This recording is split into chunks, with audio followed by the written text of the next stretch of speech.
Mira, nosotros aquí sí exigimos a que la gente que anteriormente no venía pudiera venir.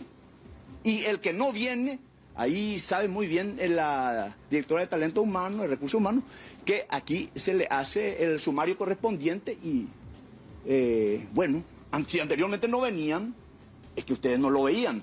Hoy le vemos a todos porque hoy vienen a cumplir. Decía inoportuno hacer esta ampliación en medio de estos escándalos de nepotismo que afectan a los legisladores también. Y no, está bien. Ciudadana, Muy bien, excelente. Brillante tu pregunta. ¿Viste vos el comedor cómo funciona? ¿Te parece que amerita o no una ampliación o una modificación ahí? También nuestros hospitales están mal, nuestras escuelas están mal. Y bueno, pero no, yo te estoy consultando a vos. ¿Viste vos? Y seguimos aquí teniéndole a hijos. Mira, señorita, yo no tengo problema en cortarte. Te vuelvo a decir, si vos me demostrás de que no es pertinente, yo no tendría inconveniente. Decía Basilio Bachi Núñez que los hijos de legisladores y también sus esposas tienen que renunciar. ¿Usted coincide con esto, presidente? Yo no voy a responder absolutamente nada porque yo estoy comprendido entre las generales, entonces por una cuestión... Respecto a la denuncia penal en su contra, presidente, ¿qué puede decir sobre eso? La Fiscalía ya abrió una investigación, la fiscal Natalia Fuster, por presunto nepotismo, también tráfico de influencias, presidente. ¿Qué puede decir sobre eso? La ciudadanía quiere saber. Sí, me puedo ir. No porque yo sea presidente del Congreso, la Fiscalía debe dejar de investigarme. Yo estoy abierto a cualquier tipo de investigación, como cualquier otro ciudadano. Y que el Ministerio Público haga el trabajo que tenga que hacer. Yo me voy a someter a lo que nos exige la Constitución de la ley. Yo soy uno más de... Sin ningún tipo de inconveniente, no dude. Gracias. Este uno más, hoy a la mañana se abría paso con sus guardaespaldas, se abría paso con los policías que están para custodiarle al presidente del Congreso, que uno se pregunta de quién es lo que se le va a cuidar, de la amenaza de las preguntas de los periodistas. Porque ¿qué amenaza podría tener Beto Velar? ¿Por qué rodearse de todos esos guardias? ¿Qué aislado y qué lejos están de la realidad que viven los ciudadanos en la calle? Ahora me estaba escribiendo un camarada de K15. ¿Saben lo que le pasó a Marci Ferreira de K15, un bombero voluntario en Lambaré, hoy a las 13 horas? Le secuestraron por unos minutos, lo reventaron a palos, le robaron el vehículo y lo dejaron abandonado en la calle. Y en cambio vos, ahí en el Congreso, lugar seguro, le ves al presidente rodeado de toda su seguridad. Y está con nosotros Alejandra Peralta para hablar del nepotismo. Pero yo tenía que decir eso, Alejandra, porque a mí me indignó lo de hoy. Ver eso, el rodearse de los guardias, de los policías, para protegerse de los periodistas, de las preguntas. Y yo me imagino que hoy vos tenés muchas respuestas para todos los ciudadanos que están viendo en su casa. ¿Por qué? Porque queremos entender qué es lo que es el nepotismo. ¿Es nepotismo si yo soy ordenador de gastos nomás? ¿O si soy representante parlamentario? ¿Es una cuestión moral nomás, como decía el presidente Santiago Peña? Alejandra Peralta, buenas tardes, ¿cómo estás? ¿Qué tal? Buenas tardes, un gusto de compartir con ustedes. Bueno, realmente esta ley que tenemos sobre nepotismo, la 5295, viene como consecuencia de la indignación. Yo no sé si ustedes recuerdan allá por el 2013 más o menos que empezaron a surgir justamente casos similares en el Congreso, la amante de oro, la novia de oro, la niñera de oro, todo era de oro, ¿verdad? En ese momento, y empezó a surgir mucha indignación. Y siempre recordamos la frase en ese entonces, un diputado que dijo: si no te gusta, te jodes. Esa fue una frase que quedó marcada. Oscar Tuma. Oscar Tuma en aquel momento, cuando justamente se le había increpado y se le había referido sobre una contratación y no supo explicar. Dijo: si no te gusta, te jodes. A la ciudadanía le dijo eso. Entonces como que hubo mucha indignación popular, lo mismo que está pasando ahora, y en un momento de cambio de gobierno también vino muy propicia la ley de transparencia en ese momento. que viene también como consecuencia de un pedido de acceso a la información pública que había hecho un ciudadano a la municipalidad de San Lorenzo. La Corte Suprema había fallado, eso había servido como antecedente para la ley de transparencia. Bueno, se promulgó la ley de transparencia en ese momento, un momento, digamos, coyuntural en el que se tenía que dar cierta imagen de transparencia porque era un cambio de gobierno. Y bueno, y surge así la ley contra el nepotismo. La palabra nepotismo viene de nipote, que en italiano significa sobrino, ¿verdad? Entonces, hoy querer cercenar un poquitito y dejar solamente para el cónyuge, para la esposa, el esposo y los hijos, es como que desnaturaliza todo esto. Entonces, ya desde esa ley, ¿verdad? Si bien maravilloso sonaba en ese momento, algo que, wow, había sido que todos nosotros podemos acceder a información pública, ya lo consagraba la Constitución Nacional en el artículo 28, pero no nos habíamos dado cuenta porque todo estaba en el secretismo. Resulta que sí podemos hacerlo y estamos dando un paso hacia la transparencia gubernamental y saltan un montón de cosas en ese momento.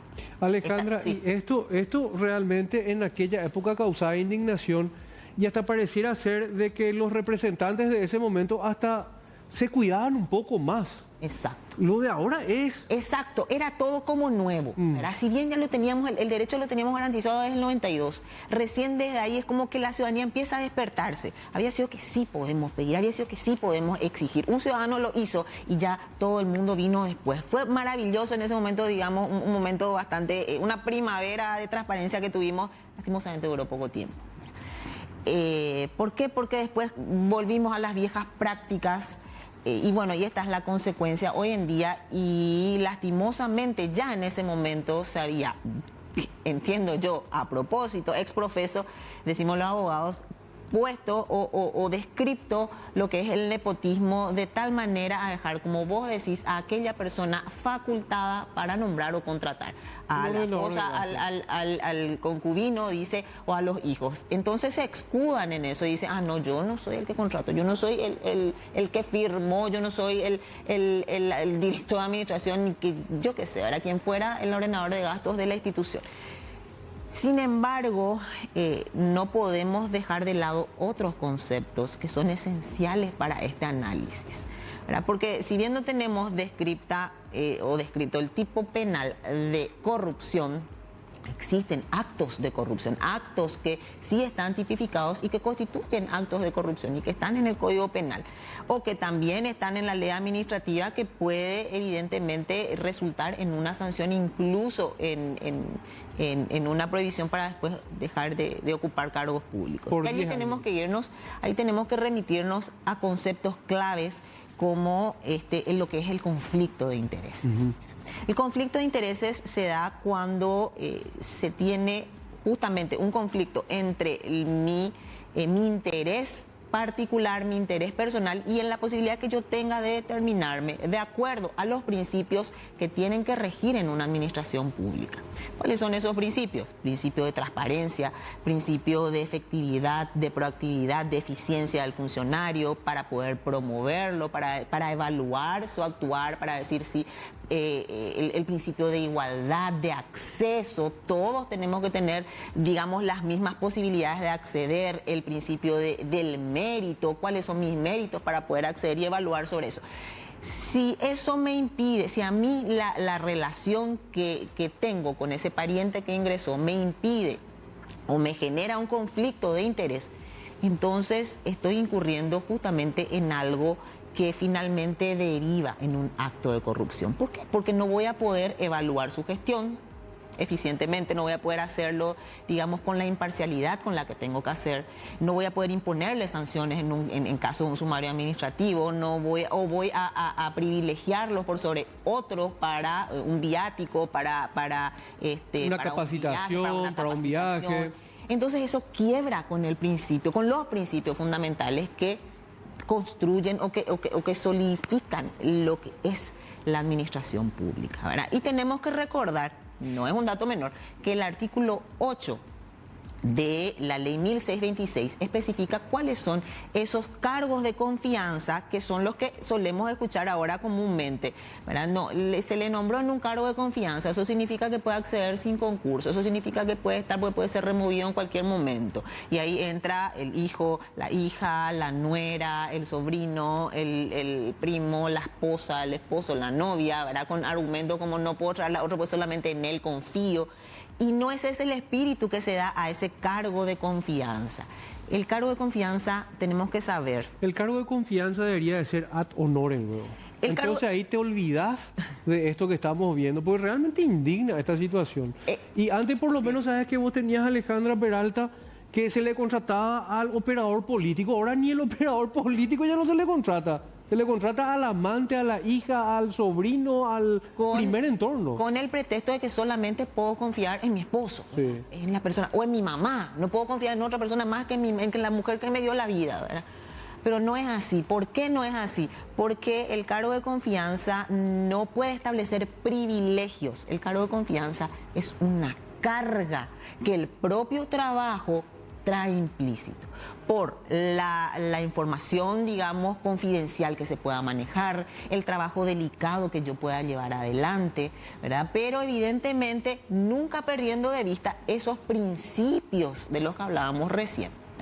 El de igualdad de acceso, el de transparencia, el de efectividad, todo lo que a mí me permita evaluarla a esta persona y decir, es apta para ocupar esta carga pública que ahora va a ocupar bajo el cargo de confianza temporal. Bueno, después te quiero hacer unas cuantas preguntas, vamos a hacer un corte, Alejandra. Yo te agradezco por estar con nosotros porque la gente, vos te va a la peluquería, te subí al colectivo, está en una plaza. El tercer tiempo de los perros termina con este tema. Sí. Entonces hay preguntas que te quiero hacer. Hacemos un corte y volvemos con más de puntos de vista aquí en C9N. Este spot viene del futuro y quiere decirte que mañana entraron 50.000 funcionarios públicos. Periodo de Fernando Lugo, 60.000 funcionarios públicos. Periodo Horacio Cartes, menos de 5.000. Empezamos con los concursos públicos. Entonces, continuar con ese proceso que se inició en el 2013, no con el proceso que fulminó, valga la redundancia, ese proceso y entraron 80.000 funcionarios públicos, prebendarismo total en el gobierno de Mario Aldo. Vamos a aprobar la ley de la carrera civil del funcionario público, pero también debemos modificar la ley de nepotismo, porque acá se habla de nepotismo donde no hay nepotismo. Entonces, esa es la solución. En esta ley de la carrera civil está establecido los cargos de confianza. Por eso dice el presidente también que falta poner reglas claras. Y yo le comentaba ayer a colegas de ustedes que el primer caso comprobado de nepotismo, nosotros lo certificamos en la Cámara de Diputados en el periodo anterior. ¿Y cómo fue? La Contraloría tiene que auditar a esa institución y después tiene que sacar un dictamen. La misma cosa es la función pública. Y lo hicimos en la municipalidad de Villa Ayes, donde el intendente respondía al PEN y se candidató otra vez por el PEN. O sea que esto trasciende los partidos.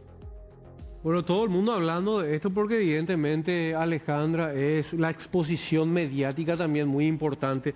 Estamos con Alejandra Peralta, ella es especialista en marcas, también es especialista en mediación de conflictos y ella tiene un apostolado, se podría decir, porque sos vos así de motus propio la que te pusiste un poco a explicarle a la ciudadanía a través de las redes sociales, a través de entrevistas, en qué consiste el nepotismo, para que nosotros podamos entender, porque realmente es muy difícil. Y acá Bachi Núñez también estaba dando su punto de vista, pero tenemos que preguntarte, Alejandra, ¿cuál es lo que es el problema del nepotismo y cómo se va a solucionar? ¿Tenemos que hacer un manual de procedimiento para cada estamento del Estado? Preguntarte también como segundo punto, ¿qué va a pasar con todo esto que ya estamos cargando? Con todos los que nos heredaron, por ejemplo, un Lanzoni, ex senador liberal, que toda su parentela prácticamente está en la función pública. Los cargos son de confianza, pero después nos quedamos con el paquete cuando termina el periodo. ¿Cómo se soluciona todo esto? Sí, realmente, o no sé si hablan desde el desconocimiento o hablan desde el interés personal que puedan tener, pero con gusto podemos asesorarle gratuitamente. Sí. Realmente, la ley, el artículo 8 de la ley 1626 dice, enuncia, ¿verdad? En unos cuantos literales ahí, cuáles son los cargos de confianza. Y dice, esta enunciación es taxativa, significa que no podemos salirnos de la letra de la ley. Dice, los ministros y viceministros del Poder Ejecutivo, los funcionarios designados con rango de ministro, el Procurador General de la República y los funcionarios que detenten la representación del Poder Ejecutivo en las entidades binacionales u órganos administrativos. ¿Acá entran las novias, las esposas? No. B, los secretarios, los directores, los jefes de departamentos, divisiones y secciones de la Presidencia de la República. ¿Aquí entran las esposas? ¿Vimos un caso similar? No. C, el secretario general, el secretario privado, el director administrativo y el director financiero que prestan servicio en el gabinete de los ministros del Poder Ejecutivo, los presidentes y los miembros de los consejos o directorios de entidades descentralizadas. Tampoco es el caso. D, los embajadores, cónsules y representantes nacionales ante organizaciones internacionales o eventos en los que la República participe oficialmente de conformidad con la ley del servicio diplomático consular. Tampoco es el caso. Se agarran de la letra E, que dice: los directores jurídicos, económicos o similares de los organismos o entidades del Estado, con excepción de los que integran la carrera de la función pública. Entonces, allí se hacen los nombramientos como directores. Directores de tal cosa es cargo de confianza, director de tal cosa. Pero, ¿qué pasa? Para poder ostentar el cargo de director jurídico o similar, se requiere dentro de la función pública que este cargo esté previsto dentro del organigrama institucional. Ese organigrama institucional tiene que estar aprobado por la máxima autoridad institucional y además se tiene que contar con un manual de procedimientos y funciones.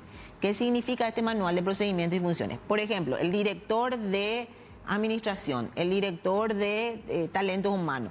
¿Quién tiene que ser? Tiene que ser egresado de las carreras de administración, contabilidad.